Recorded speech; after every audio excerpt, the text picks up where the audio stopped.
Good evening, everyone. This is Dr. Lucian Hart coming to you live from what might be one of the most remote places on Earth, the Atacama Plateau in northern Chile. I'm sitting here in a tent that's being battered by desert winds about 200 miles from the nearest settlement, and I have to tell you, I've never been more excited to share a story with you. What we've stumbled upon here might change everything we think we know about ancient South America. Now, before I get ahead of myself, let me explain why I'm out here in the middle of nowhere. 3 weeks ago, Chilean geological survey teams were running routine satellite imaging for mineral deposits when their computers started picking up something odd. The images showed perfectly geometric shapes buried under centuries of sand and rock, shapes that don't occur naturally. At first, everyone assumed it was some kind of equipment error or maybe modern debris that got buried during storms. But when they ran the scans again from different angles, the patterns were still there. Straight lines, right angles, looked like foundation walls stretching across nearly 10 acres. The Chilean government contacted our organization because, well, when you find something like this, you need people who know what they're looking at. That's how I ended up on a helicopter yesterday morning, flying over landscape that looks like Mars had a baby with the moon. The pilot kept shaking his head and muttering in Spanish about how nothing should be able to live out here, let alone build anything. And honestly, looking down at that endless expanse of red rock and sand, I understood his confusion. When we finally landed, the first person I met was Dr. Elias Mercer, the lead archaeologist who'd already been here for 4 days. Usually he's the most methodical, cautious researcher you'll ever meet. But there was something in his eyes when he showed me those first exposed stone blocks, a mixture of excitement and worry that I couldn't quite place. He kept running his hands through his hair and saying things like, "This shouldn't be here, Lucian. The dating is all wrong." Those first stones we uncovered are incredible. They're cut with such precision that you can't slip a knife blade between the joints, and they're made from a type of granite that doesn't exist anywhere within 500 miles of this location. Each block weighs somewhere between 2 and 4 tons, yet they're fitted together like pieces of a jigsaw puzzle. The surface work shows tool marks, but not from any tools that should have existed in pre-Columbian South America. These aren't the rough-hewn stones you typically find in ancient sites. These are blocks that look like they were shaped by people who understood engineering principles we associate with much later civilizations. But here's where things get really interesting. Yesterday evening, just as the sun was setting and painting everything that incredible red-orange color you get in the desert, a local elder showed up at our camp. His name is Carlos Mamani, one of the indigenous peoples who've lived in this region for thousands of years. Now, we're literally in the middle of nowhere, so having anyone show up is surprising enough. But Carlos walked right up to our excavation site, looked at those exposed stones, and nodded like he'd been expecting this his whole life. Through our translator, Carlos told us that his grandmother used to tell stories about the silent city that speaks in dreams. According to their oral tradition, there's a place in the desert where the old ones went to hide their knowledge from the sky boats, what we assume means the Spanish conquistadors. His grandmother always said that someday people would come looking for the hidden city, and when they did, the earth would decide whether to keep its secrets or share them. I have to admit, hearing that gave me chills, especially since Carlos had never heard about our discovery through official channels. He just knew we were here. The strangest part is how Carlos described finding us. He said he'd been having dreams for the past month about people digging in the desert, and the dreams always showed him the exact path to walk to find us. Now, I'm usually pretty skeptical about that kind of thing, but this man walked straight across 50 miles of trackless desert to find our exact location. That's not something you do by accident. What really got our attention was when Carlos mentioned that his great-grandmother had kept journals, actual written records, describing the symbols and layout of the hidden city. We're talking about documentation that could be over a century old, describing a place that was supposedly lost to history. When I asked if we could see these journals, Carlos just smiled and said his grandniece would be arriving tomorrow with the old papers. Apparently, word travels fast in ways I don't understand out here. This morning, our equipment started acting strangely. Our GPS readings keep shifting by 10 to 15 feet every few hours, which doesn't make sense given that we're using military-grade positioning systems. The radio crackles with interference, but only when we're standing directly over certain sections of the excavation. At first, we thought it might be mineral deposits affecting our electronics, but Jonah Keats, our site engineer, ran every test he could think of and found nothing that should cause this kind of disruption. The really weird part is the wildlife, or rather the complete lack of it. In most desert environments, you'll see lizards, insects, birds, something. But here, it's like nature drew a circle around our site and decided to stay away. Even the wind sounds different. In normal desert terrain, air moves over rocks and sand with a constant whisper. Here, voices carry much farther than they should, and sometimes when you're working alone in one of the excavated areas, you swear you can hear conversations that aren't happening.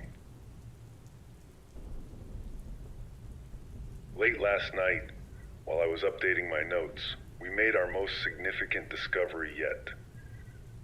Jonah was doing one final check of the site perimeter with his metal detector when he started getting readings from an area we hadn't touched yet. When we brushed away the sand, we found the edge of what appears to be a doorway.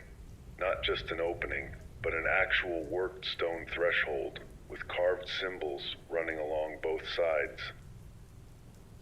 The symbols are unlike anything in the known archaeological record for this region.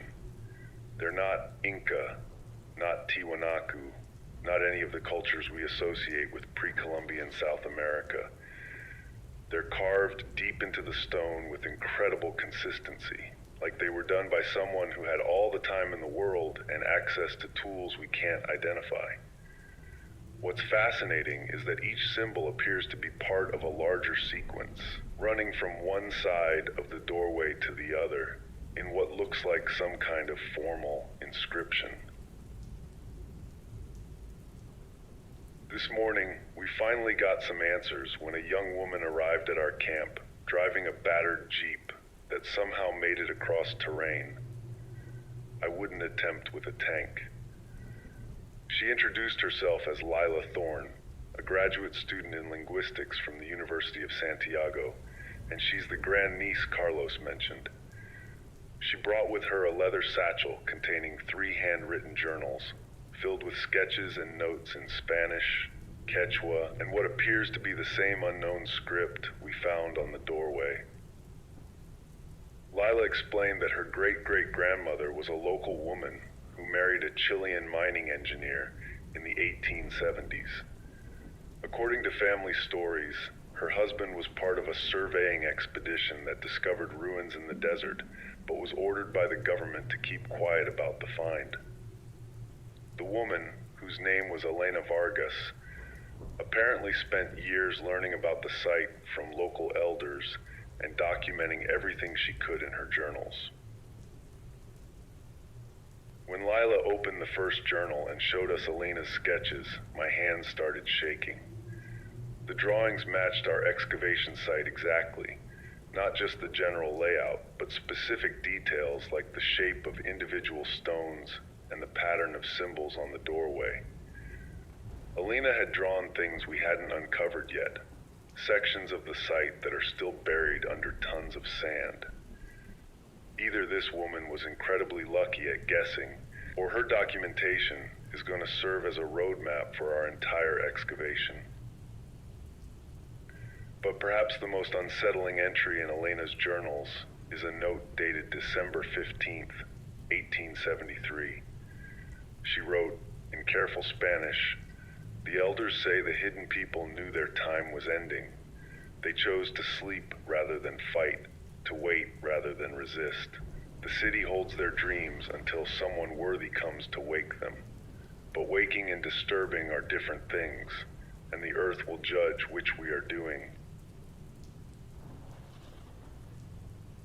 As I sit here tonight, preparing for tomorrow's deeper excavation, I keep thinking about Elena's words and Carlos's dreams. There's something about this place that defies the normal rules of archaeological discovery. Usually, you spend months or years trying to piece together fragments of information about ancient peoples. Here, it feels like the information is being given to us, like we're being tested to see what we'll do with it. The doorway inscription that we uncovered last night.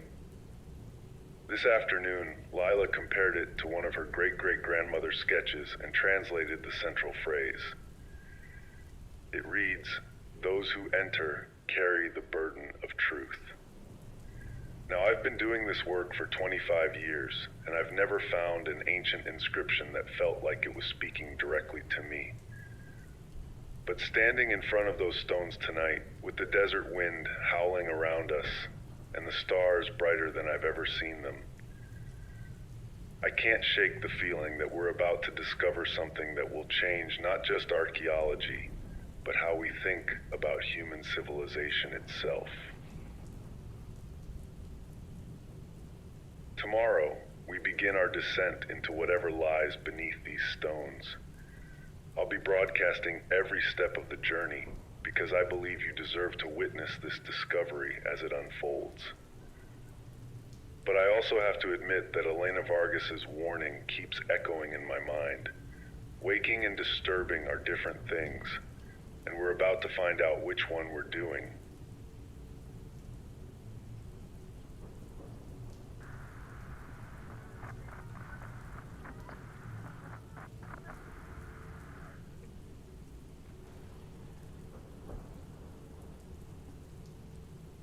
This is Dr. Lucian Hart, and I'm speaking to you from day 7 of what's becoming the most extraordinary archaeological expedition of my career.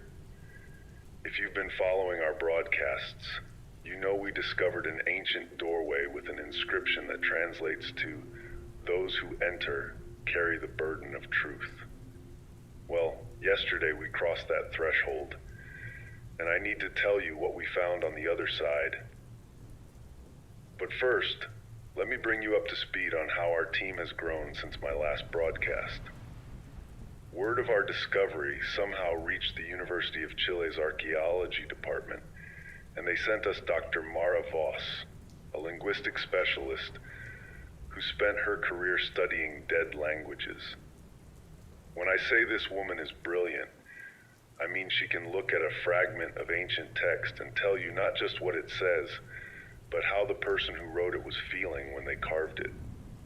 She arrived 3 days ago on the same supply helicopter that brought us additional equipment, and within hours of examining Elena Vargas's journals, she was practically vibrating with excitement. Mara confirmed what we all suspected.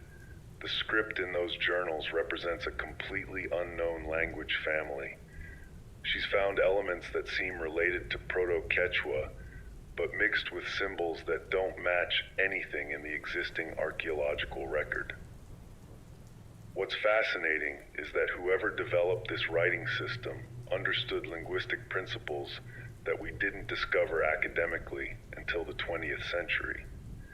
They created a script that can express complex grammatical relationships with incredible efficiency, almost like they were designing a language for preservation rather than daily use. Our team also got a new engineer when Jonah Keats arrived from the Chilean Ministry of Public Works. Now, Jonah is the kind of guy who can look at ancient stonework and tell you exactly how it was built, what tools were used, and probably what the builders had for breakfast. But when he examined our doorway, he went quiet for about 10 minutes, which for Jonah is like screaming. Finally, he looked up and said, "Lucien, whoever built this understood load distribution and seismic resistance better than most modern architects." Coming from a man who's helped restore earthquake-damaged buildings across Chile, that's not a statement he makes lightly. The really interesting development came when Lila Thorne decided to stay with our expedition instead of returning to university. She called her advisor and essentially put her graduate studies on hold, claiming that her great-great-grandmother's journals contain information too valuable to trust to anyone else. I have to admit, having those journals on site has been invaluable. Elena Vargas documented things with an attention to detail that borders on obsessive, and every prediction in her notes has proven accurate so far. Carlos explained that Lila carries her father's surname, Thorne, but she's a Mamani through her mother's line. That's how the family responsibility for Elena's journals came to her. Elena Vargas became part of the Mamani family through friendship and shared purpose with Carlos's grandmother, Maria. When Elena left her journals to Maria's family, it became a responsibility passed down through the women of each generation, from Maria to her daughter, and now to Lila herself. Yesterday morning, we finally opened the doorway. I don't mind telling you that standing in front of those carved stones, knowing we were about to be the first people in centuries to see what lay beyond, was one of the most nerve-wracking moments of my life. The door itself wasn't actually a door, more like a carefully fitted stone slab that slid sideways when Jonah figured out the counterweight system. And yes, the counterweights still worked perfectly after all this time, which tells you something about the engineering skills we're dealing with. The moment we got that entrance open, the temperature dropped noticeably. Not dramatically, but enough that everyone reached for their jackets. The air that flowed out smelled different too, not musty or stale like you'd expect from a sealed space, but clean, almost mineral fresh. Jonah immediately started taking measurements and discovered that there's still active airflow through the underground chambers. Somehow, this place has a ventilation system that's been working continuously for centuries. Our first steps into the city were honestly overwhelming. The entrance corridor extends about 30 feet into the hillside before opening into what can only be described as an underground plaza. The ceiling is supported by columns carved from the same granite as the exterior walls, and everything is in remarkable condition. There's no water damage, no significant structural collapse, just layer upon layer of dust and sand that's drifted in over the years. What struck me immediately was how deliberately everything was arranged. This isn't a natural cave system that was modified for human use. This is engineered space, designed and built with specific purposes in mind. The plaza has 7 corridors branching off in different directions, each marked with symbols that Mara is working to decipher. Elena's journals include sketches of these symbols with notes in Spanish, suggesting they represent different districts or functions within the city. The first corridor we explored leads to what appears to be a residential area. I know that sounds mundane, but trust me, there's nothing ordinary about these living spaces. Each dwelling is carved directly into the rock, but with architectural details that show incredible sophistication.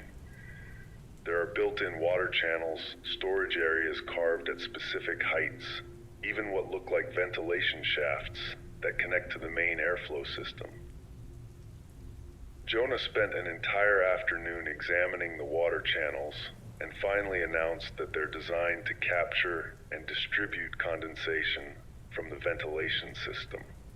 Essentially, a way to create fresh water in the middle of the desert. But here's what really got our attention. These residential areas look like they were evacuated, not abandoned. Personal items are still in place, but only certain types of items. There are ceramic vessels, stone tools, some textile fragments, but no metal objects, no jewelry, nothing particularly valuable or portable. It's like the inhabitants carefully chose what to leave behind and what to take with them. Lila found a child's toy carved from wood in one of the dwellings, sitting on a stone shelf as if it had just been set down temporarily. The more we explore, the more questions we have about who these people were and when they lived here. Mara has been documenting every inscription we find, and she's starting to see patterns that suggest this civilization had contact with multiple other cultures, but somehow remained separate from all of them. She's found symbols that seem related to early Inca script, others that might be connected to cultures from the Amazon basin, and some that don't match anything in the known record. Yesterday evening, we made a discovery that's kept me awake for 2 nights running. In the residential section, Lila was following one of Elena's journal sketches when she found a sealed chamber that contained what can only be described as a library. Not scrolls or carved tablets like you might expect, but actual books, bark paper bound with plant fiber, filled with text in the same script we've been finding throughout the city. The preservation is so perfect that the pages still flex without cracking.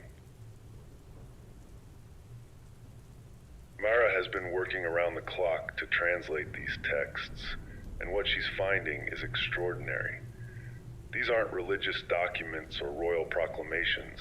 They're technical manuals, agricultural guides, mathematical treatises, even what appears to be medical knowledge. One book contains detailed drawings of surgical procedures that shouldn't have been possible without modern understanding of anatomy. Another describes crop rotation techniques that we only developed scientifically in the 18th century. But the book that's really shaken us all is what Mara calls the Chronicle of Decisions. It appears to be a historical record written by the city's leadership during their final years, describing the choice they faced as Spanish expeditions moved closer to their territory. According to these records, the inhabitants spent decades debating whether to make contact with the newcomers or to disappear entirely. The Chronicle describes scouts who watched Spanish camps from a distance, learned their language, and reported back on their intentions. What's fascinating is that these people seem to have understood exactly what European colonization would mean for indigenous cultures. The Chronicle contains remarkably accurate predictions about the destruction of other civilizations, the spread of diseases, and the loss of traditional knowledge. Based on this information, they made a collective decision to evacuate their city and relocate somewhere the Spanish would never find them. The evacuation wasn't rushed or panicked. It was planned with the same precision they applied to everything else. The Chronicle describes a timeline that stretched over several years, with different groups leaving at different times to avoid detection. They took their most valuable knowledge, their cultural artifacts, and their people, but they left the city itself as a kind of time capsule, hoping that someday people would find it and understand what they had accomplished. Reading these accounts has completely changed how I think about this discovery. We're not just uncovering the ruins of a lost civilization, we're reading their own words about why they chose to become lost. And according to the Chronicle, they didn't consider themselves lost at all. They believed they were preserving their culture by removing it from harm's way, and they expected that strategy to work for centuries or even millennia. The final entry in the Chronicle is dated what translates to the year of the final journey, and it contains coordinates, not in terms we recognize, but described in relation to landmarks and astronomical observations. Mara thinks these coordinates might point to where the evacuation destination was, but she's not sure we should be trying to figure that out. After reading about their carefully planned disappearance, pursuing them feels like violating their clearly expressed wishes for privacy. Tonight, as I'm preparing this broadcast, I keep thinking about Elena Vargas's warning about the difference between waking and disturbing. These people made a deliberate choice to remove themselves from history, and they left their city as evidence of what they had achieved, not as a trail to follow them. The question we're facing now is whether sharing this discovery with the world honors their legacy or betrays their trust. Tomorrow, we plan to explore deeper into the city's central areas, where Elena's journals suggest we'll find the most important ceremonial and administrative spaces. But I have to be honest with you.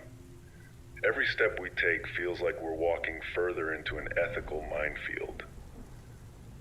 These people trusted that their story would eventually be told, but they also trusted that their choice to disappear would be respected. I don't know what we're going to find in those central chambers, but I have a feeling it's going to force us to make some very difficult decisions about what responsibilities come with uncovering the truth.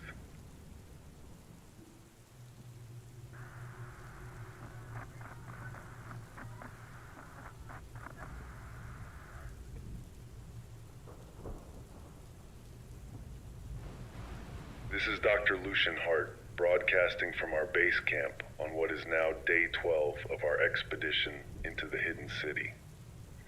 I'm not going to lie to you.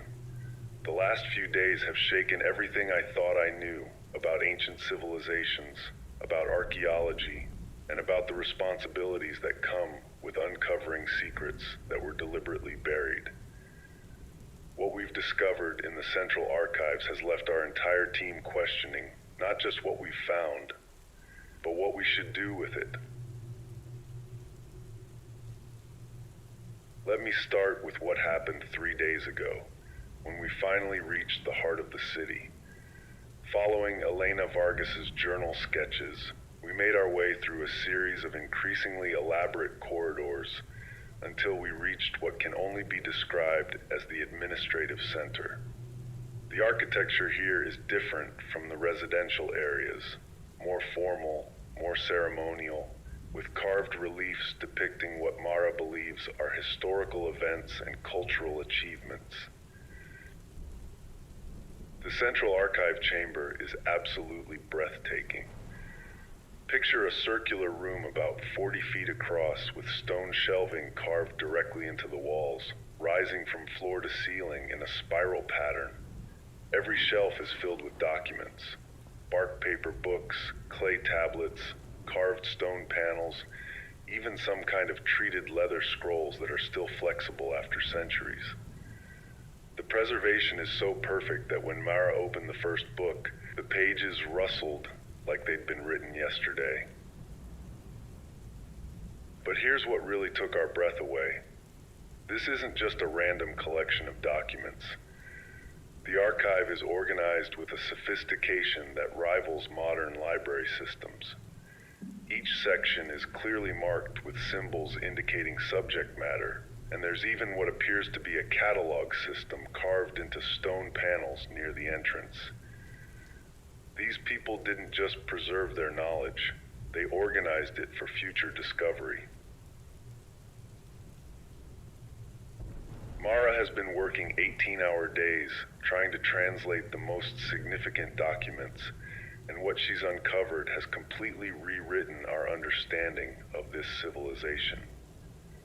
They called themselves the Capac Ailu, which roughly translates to the noble community, and they existed parallel to the major Andean civilizations for over 800 years without ever being conquered, absorbed, or even officially contacted by outsiders.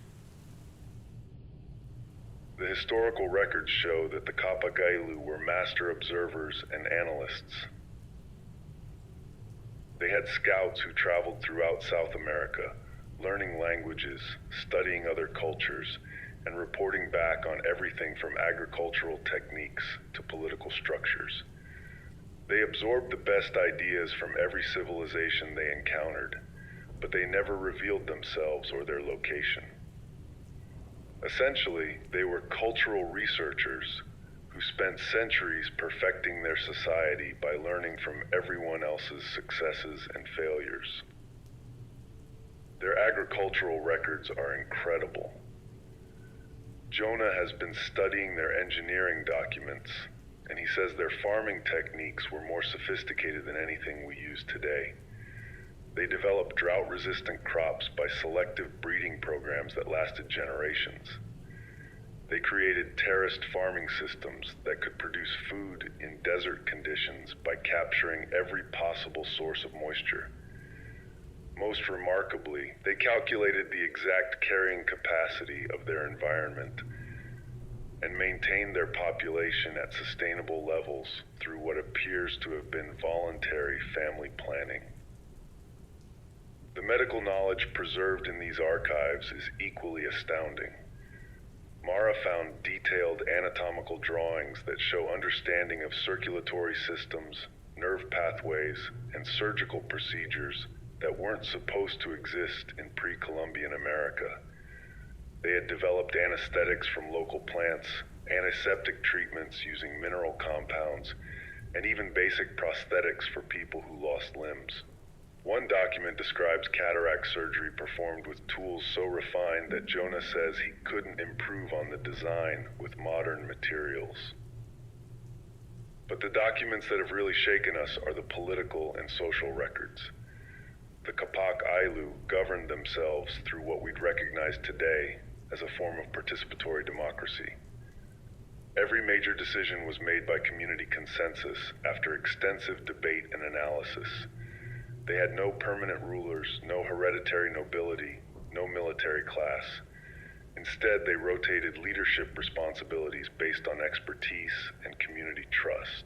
When they needed to make decisions about resource allocation, they used mathematical models to predict long-term consequences. Their astronomical knowledge is perhaps the most impressive aspect of their achievements. They tracked celestial movements with accuracy that rivals modern observations, and they use this information for practical purposes like agricultural timing and navigation. But they also used astronomy for what appears to be historical analysis, correlating celestial events with social and political changes in other civilizations to predict future developments. This predictive capability is what led to their most remarkable achievement. They saw European colonization coming decades before it arrived. The chronicles describe scouts who observed Spanish expeditions in the Caribbean and Mexico, learned Spanish and Portuguese, and reported back with detailed analyses of European colonial strategies. Based on this intelligence, the Capac Ailu leadership spent over 50 years planning their response. The decision-making process they went through is documented in extraordinary detail. They debated whether to make contact and attempt alliance, whether to resist through warfare, or whether to disappear entirely. They studied what happened to other indigenous civilizations that chose each of these options, and they concluded that disappearance offered the best chance for cultural survival. The final vote wasn't even close. The community chose evacuation by overwhelming consensus. But here's where the story takes a turn that's kept me awake for the last 3 nights. While Mara was translating the evacuation records, Lila made a discovery that changes everything. Hidden behind a false panel in Elena's journals, she found documents that her great-great-grandmother never shared with anyone. Correspondence between Elena and a woman named Isabella Mendoza, written in the 1880s. These letters reveal that Elena's husband's mining expedition in the 1870s wasn't the first modern contact with this site.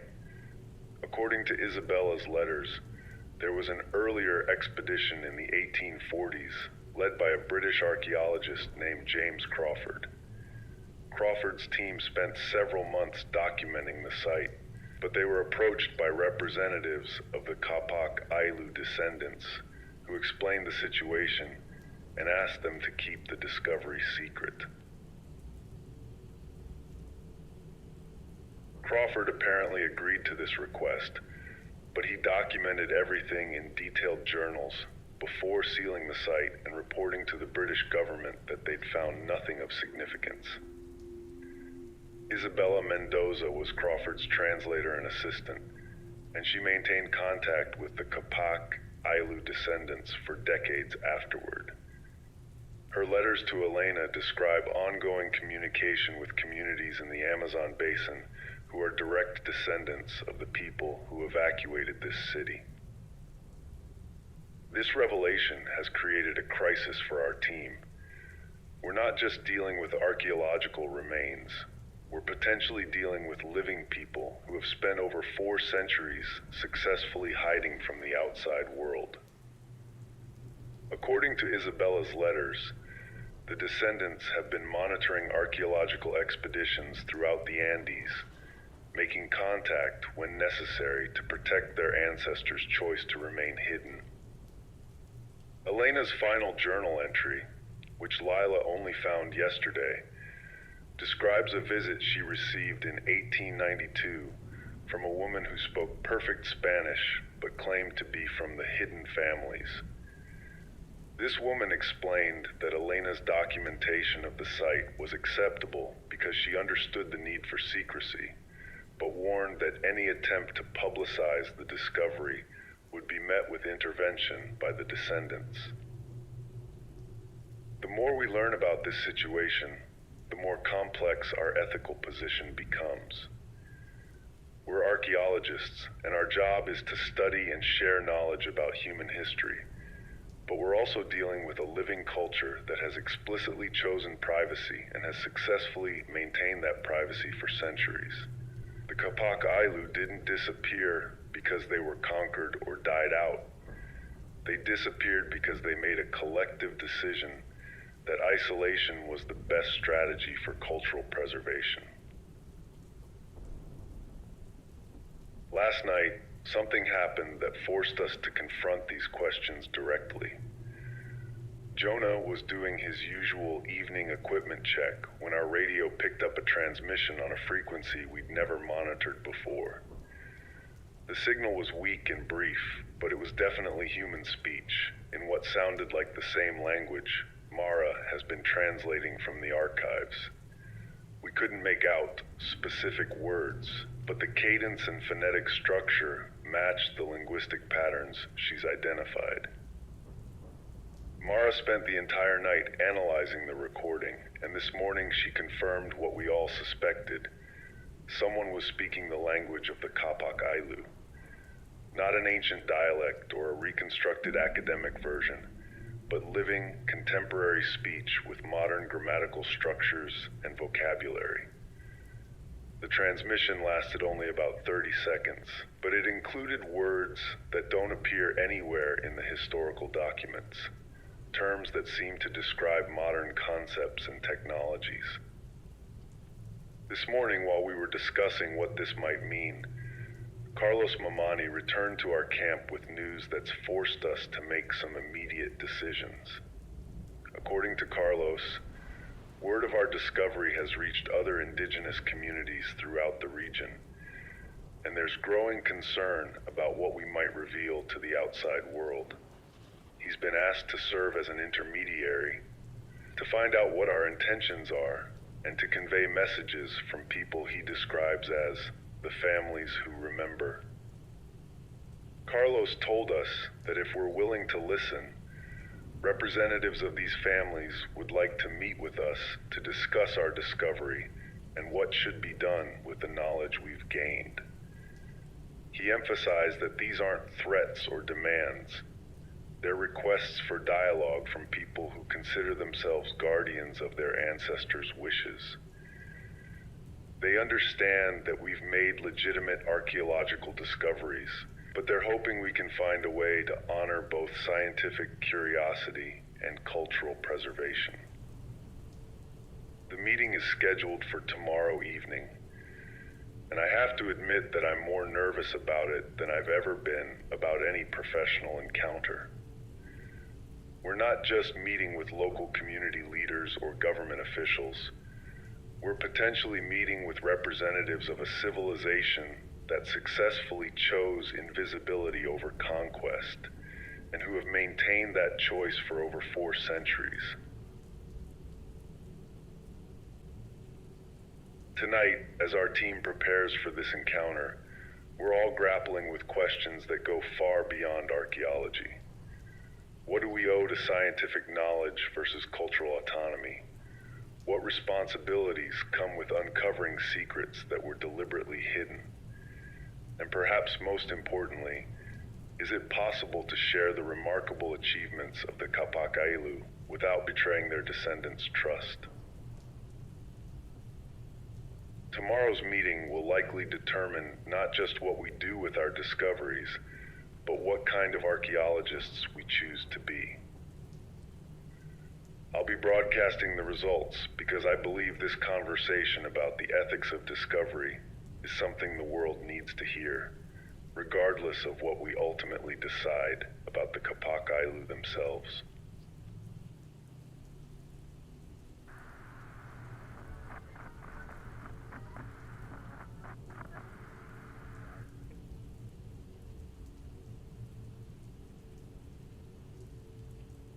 This is Dr. Lucian Hart, and I'm recording this broadcast at 3 in the morning because sleep has become impossible after what happened yesterday. The meeting I told you about in my last broadcast took place, and everything we thought we understood about this discovery has been turned completely upside down. I need to share this with you, but I also need you to understand that what I'm about to tell you will challenge everything you think you know about archaeology, about indigenous cultures, and about what it means to preserve knowledge. The representatives arrived at sunset yesterday, and I have to admit that nothing could have prepared me for that encounter. 3 people approached our camp on foot, 2 women and 1 man, all appearing to be in their 30s or 40s, dressed in modern hiking gear but carrying traditional woven bags. What struck me immediately was how comfortable they seemed in this harsh environment, moving across the desert terrain like they'd been walking these paths their entire lives. The woman who introduced herself as the group's spokesperson gave her name as Amara Quinn, and she spoke perfect English, Spanish, and Quechua, switching between languages as naturally as breathing. When she greeted Carlos Mamani, they embraced like old friends, which told me immediately that this wasn't a chance encounter. These people have been watching our expedition from the beginning. Amara explained that she and her companions represent what they call the Council of Guardians, a group composed of descendants from multiple communities who have maintained the traditions and responsibilities passed down from the original Capac Ailu evacuation. She told us that there are currently 7 communities scattered across South America, each one founded by different groups who left the hidden city during the Great Evacuation, and each one dedicated to preserving different aspects of their ancestors' knowledge. What happened next completely changed my understanding of our situation. Amara asked Mara to show her the translations we'd been working on, and as Mara read from her notes, Amara began correcting pronunciation, filling in missing context, and explaining cultural references that we'd completely missed. It became clear within minutes that while we'd been struggling to decode fragments of an ancient language, we were talking to someone for whom that language was living and familiar. The conversation that followed lasted over 6 hours, and I'm still processing everything we learned. According to Amara, the 7 communities have spent the last 4 centuries not just preserving their ancestors' knowledge, but continuing to develop it. They've maintained the Capac Ailu traditions of observation and learning, sending members to study in universities around the world, monitoring global political and environmental developments, and adapting their ancient wisdom to address modern challenges. The agricultural techniques we discovered in the archives, those communities are still using them, and they've refined them further. Amara described sustainable farming methods that could revolutionize how we approach food production in arid climates. The medical knowledge we found so remarkable, they've combined it with modern understanding to develop treatments that she claims are more effective than contemporary pharmaceuticals for certain conditions. The astronomical observations that impressed us so much, they've been continuously updated for over 400 years. But here's what really shook me. Amara explained that the communities have been quietly sharing their knowledge with the outside world for decades, but always indirectly. Agricultural innovations developed by university researchers in Bolivia, medical breakthroughs attributed to folk medicine studies in Peru, engineering solutions credited to indigenous consultation in Ecuador. Many of these advances apparently originated from knowledge preserved by the Capac Ailu descendants. When I asked why they'd chosen this indirect approach rather than revealing themselves openly, Amara's answer was both simple and devastating. She said, "Dr. Hart, look what happened to every indigenous culture that trusted outsiders with their secrets. Look what happened to their land, their people, their knowledge. Our ancestors studied this pattern for 50 years before making their choice, and everything that's happened since has proven them right." The communities have been monitoring archeological expeditions throughout the Andes for over a century, and they've had to intervene several times to protect their secret. The 1870s mining expedition that Elena Vargas documented wasn't just shut down by the Chilean government. It was shut down because the descendants made contact and explained the situation. The same thing happened with at least 3 other expeditions in the 20th century. But according to Amara, our discovery represents a different kind of challenge. Previous expeditions found isolated artifacts or partial sites, things that could be explained away or redirected. We've uncovered the complete archive of Capac Ailu knowledge, including detailed records of their evacuation and destination coordinates. If this information becomes public, it could lead to the discovery of the surviving communities, ending 4 centuries of successful cultural preservation. The descendants have been debating how to handle our discovery for the past 2 weeks, ever since Carlos first reported our presence. Some community members wanted to ask us to simply seal the site and walk away, as previous expeditions had done. Others argued for revealing themselves completely, and trusting us to help them control how the information is shared. A third group suggested that it might be time to end their isolation voluntarily, on their own terms, rather than risk exposure through our archaeological work. After hours of discussion, Amara made an offer that none of us saw coming. The Council of Guardians is willing to share their complete knowledge with the scientific community, but only under carefully controlled conditions.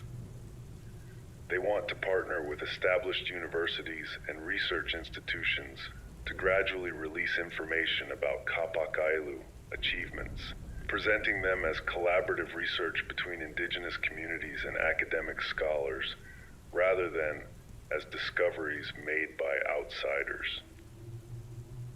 The proposal is incredibly sophisticated. Instead of hiding their knowledge, they want to control how it's shared. Instead of remaining invisible, they want to become visible on their own terms.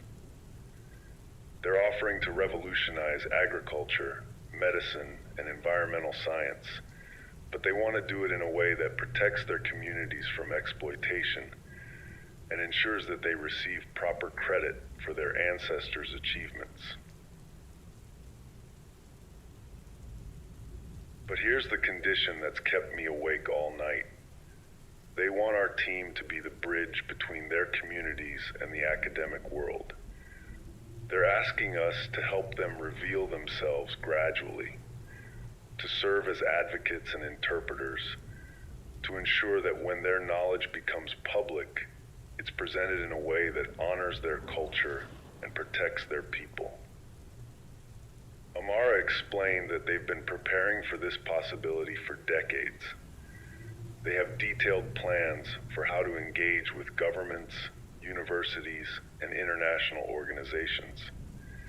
They've identified sympathetic researchers in multiple countries who could serve as collaborative partners.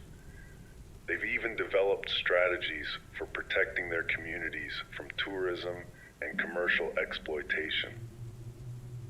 What they haven't had is a team of archaeologists who discovered their secret independently and could serve as authentic advocates for their choice to remain hidden until now. Our discovery gives them credibility with the outside world. We're not just claiming to have found evidence of an advanced ancient civilization. We actually have that evidence, documented and verified through standard archaeological methods. The more Amara explained their proposal, the more I realized how carefully they've thought through every aspect of controlled revelation. They don't want to hide anymore, but they also don't want to be discovered. They want to choose their own moment, control their own narrative, and ensure that their emergence benefits both their communities and the world at large. But they also made it clear that if we're not willing to partner with them, they'll take steps to protect their secret through other means. Amara didn't specify what those means might be, but she didn't need to. These people have successfully remained hidden from the most powerful empires in history for over 4 centuries. They obviously have resources and capabilities that we can't fully comprehend. Last night, after Amara and her companions left, our team spent hours debating what to do. Elias Mercer pointed out that partnering with living descendants would be the most ethical approach to sharing our discoveries. Mara argued that we have a responsibility to help these communities control their own narrative rather than having it imposed by outside researchers. Jonah suggested that their agricultural and engineering knowledge could help address climate change and food security issues that affect everyone. Lila was the one who asked the question that really matters. What gives us the right to make this decision for them? These people have spent 400 years successfully preserving their culture through invisibility. If they're ready to end that invisibility, shouldn't they be the ones to choose how and when that happens? But I kept thinking about you, my listeners, and about the scientific community, and about the responsibility that comes with uncovering knowledge that could benefit humanity. The agricultural techniques alone could help feed millions of people. The medical knowledge could lead to treatments for diseases that currently have no cure. The environmental management strategies could help communities around the world adapt to climate change. This morning, Amara returned with a proposal that might resolve our dilemma. The Council of Guardians is willing to begin the controlled revelation process immediately, starting with our expedition as the announcement mechanism. They want us to document our discoveries and publish our findings, but with full acknowledgement that we're working in partnership with surviving communities who have preserved and continued to develop their ancestors' knowledge. The first phase would involve academic papers co-authored with community representatives, presenting the Kapak Ailu achievements as collaborative research rather than pure archaeological discovery. The second phase would include carefully planned media appearances and educational programs designed to control the narrative and prevent sensationalism. The third phase would involve establishing formal partnerships with universities and research institutions around the world. They're asking us to be pioneers in a new kind of archaeology, one that treats living indigenous communities as equal partners rather than just sources of information. They want to demonstrate that it's possible to share ancient knowledge without exploiting the people who preserved it. And they want our expedition to be the proof of concept for this approach. I have to be honest with you, this isn't the kind of archaeological discovery I ever expected to make. I thought we were uncovering the past, but instead we're helping to shape the future. The question we're facing isn't just what to do with our knowledge, but what kind of precedent we want to set for how the scientific community engages with indigenous peoples and their cultural heritage.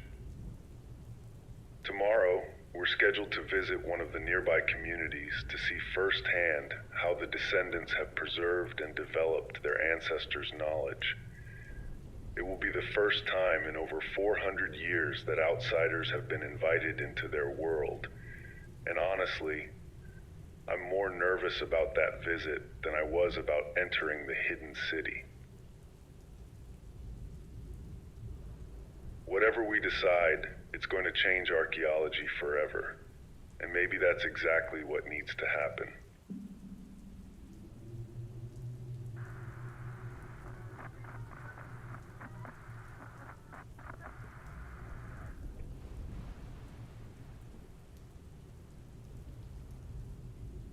This is Dr. Lucian Hart, speaking to you one final time from the Atacama Desert, and I need to tell you about the most extraordinary day of my career, a day that's changed not just how I think about archaeology, but how I understand the relationship between knowledge and responsibility.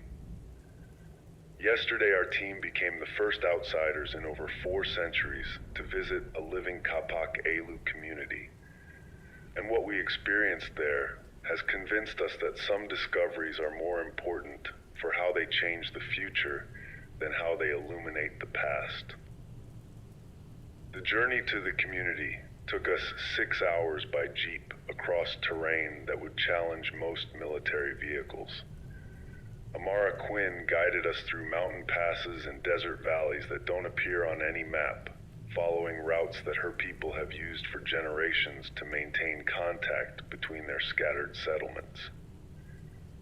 As we traveled, she explained that the 7 communities have remained connected through an elaborate communication network based on the same astronomical observations that their ancestors used to predict the Spanish conquest. When we finally arrived at what Amara calls the southern community, I was completely unprepared for what I saw. Instead of primitive huts or traditional villages, we found a settlement that perfectly blends ancient wisdom with modern technology. Solar panels power computers that analyze weather patterns using traditional astronomical methods. Greenhouses use hydroponic systems based on 400-year-old water management principles. Children learn mathematics using both contemporary curricula and Kapak-Ailu calculation methods that are actually more efficient for certain types of problems. The community leader, an elderly woman named Talia Wynn, welcomed us with a ceremony that was both moving and profound. Speaking in perfect English, she explained that her great-grandmother had been one of the original evacuees from the hidden city, and that every generation since had been taught to prepare for the day when their isolation would end. She said, "Dr. Hart, we have never been lost. We have been waiting for the world to become ready for what we have to offer." Over the next 12 hours, community members shared knowledge that left our entire team speechless. Their agricultural innovations have produced crop yields that exceed modern farming by 30 to 40% while using 70% less water. Their medical treatments, which combine traditional plant knowledge with contemporary understanding of biochemistry, have eliminated certain diseases entirely within their communities. Their environmental management strategies have allowed them to live sustainably in some of the harshest climates on Earth without depleting natural resources. But what impressed me most wasn't their technical achievements, it was their approach to knowledge itself. In Kapak-Ailu culture, information isn't owned by individuals or institutions. It's considered a collective resource that comes with collective responsibility. Before anyone learns advanced agricultural techniques, they must demonstrate understanding of ecological balance. Before studying medical treatments, they must prove their commitment to healing rather than profit. Before accessing engineering knowledge, they must show that they'll use it to benefit communities rather than exploit them. Thalia explained that this approach to knowledge stewardship is why they've been so careful about revealing themselves. They've watched how the outside world handles discoveries, how indigenous knowledge gets patented by corporations, how traditional medicines become expensive pharmaceuticals, how sustainable practices get commercialized until they're no longer sustainable. They want to share their wisdom, but only in ways that prevent its misuse. The proposal they made to our team reflects decades of careful planning. They're willing to partner with universities around the world to gradually release their knowledge, but with strict conditions.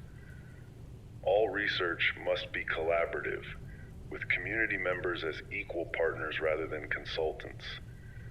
All discoveries must be published with full attribution to Kapak-Ailu sources. Any commercial applications must benefit the originating communities and can't be used to exploit other indigenous peoples. Most importantly, the communities retain the right to withdraw their cooperation if these principles are violated. Yesterday evening, Thalia took me aside for a private conversation that I'll remember for the rest of my life.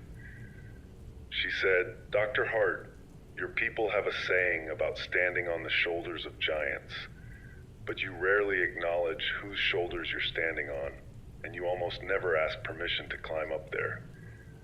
We're offering you a chance to do archaeology differently, to discover the past while respecting the present, to share knowledge while honoring its sources."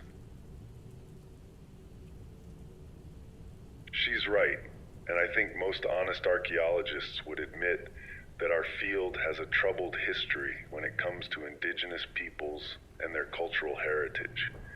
We've spent generations digging up artifacts, interpreting cultures, and building academic careers on knowledge that we've taken rather than received. The Capac Ailu descendants are offering us a chance to pioneer a new approach, one based on partnership rather than appropriation. Our team spent last night debating the implications of accepting their proposal. Elias Mercer pointed out that collaborative archaeology could set a precedent that transforms how our entire field operates. Mara argued that working with living speakers of ancient languages could revolutionize our understanding of historical texts worldwide. Jonah suggested that traditional engineering knowledge could help us develop more sustainable construction methods. Lila reminded us that her great-great-grandmother's journals had always emphasized respect over revelation. But the deciding factor for me was something Thalia said during our private conversation. She asked, "What's more important, being the archaeologist who discovered a lost civilization, or being the archaeologist who helped a hidden civilization choose to be found?" When she put it that way, the choice became obvious. This morning, we signed formal agreements with the Council of Guardians to serve as their partners in what they're calling the Controlled Emergence Project. Over the next 5 years, we'll work together to gradually reveal Kapakailu knowledge to the scientific community through carefully planned academic publications, conferences, and collaborative research programs. Our archaeological findings will be published, but always in partnership with community representatives who will provide context and ensure accuracy.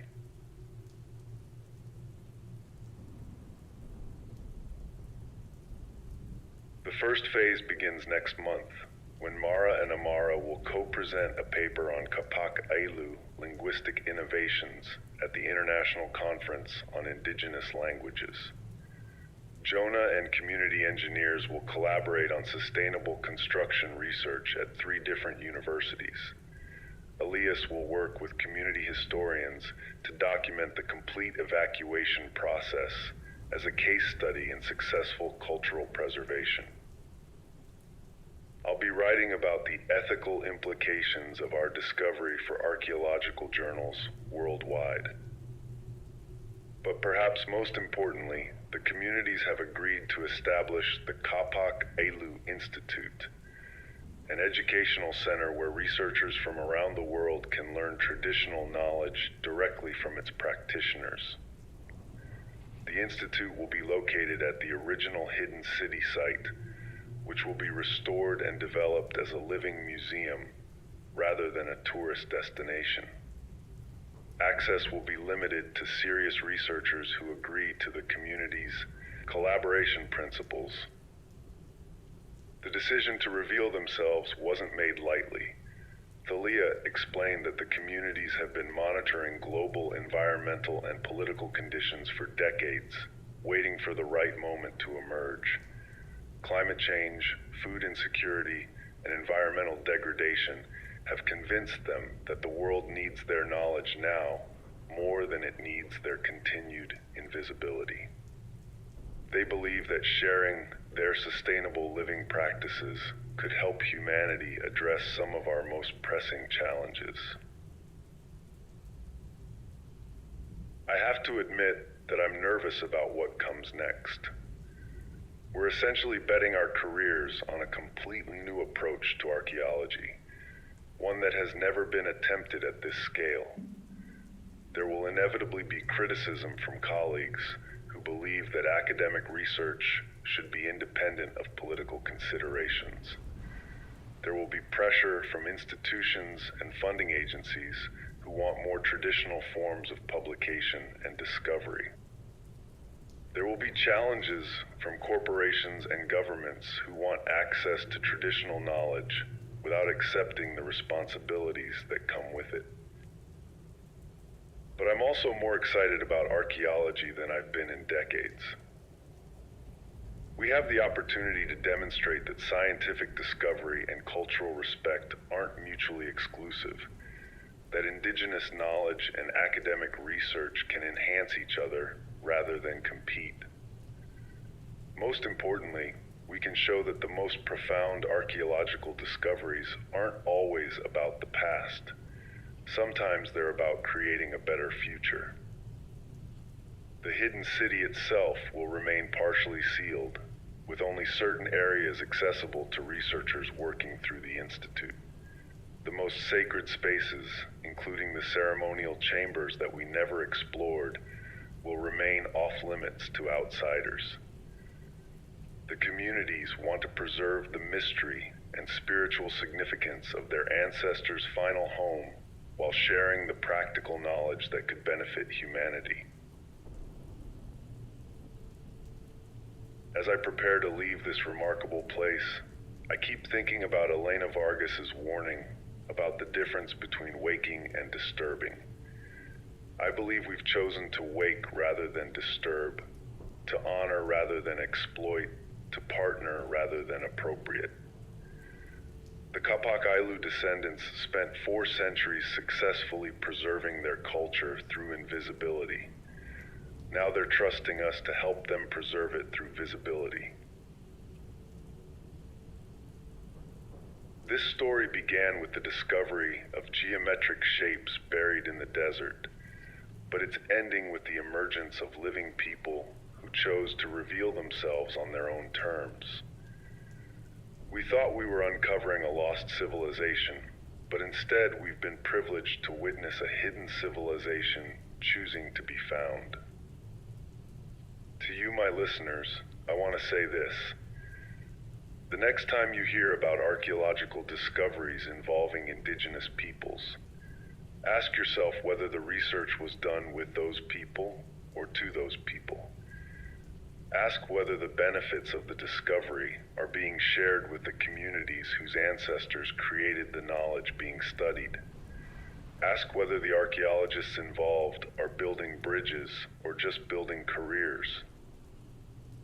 The Capac Ailu descendants taught me that the greatest archaeological discovery isn't finding answers to questions about the past. It's learning to ask better questions about the future. They've shown me that sometimes the most important thing you can discover is your own responsibility to use knowledge wisely.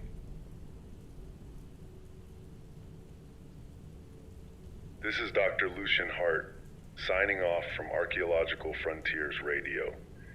But this isn't really an ending. It's the beginning of a new kind of archaeology, one that honors both discovery and responsibility, both curiosity and respect. The hidden city may have given up its secrets, but the real treasure was learning that some secrets are worth keeping until the world is ready to receive them properly. Thank you for joining me on this journey.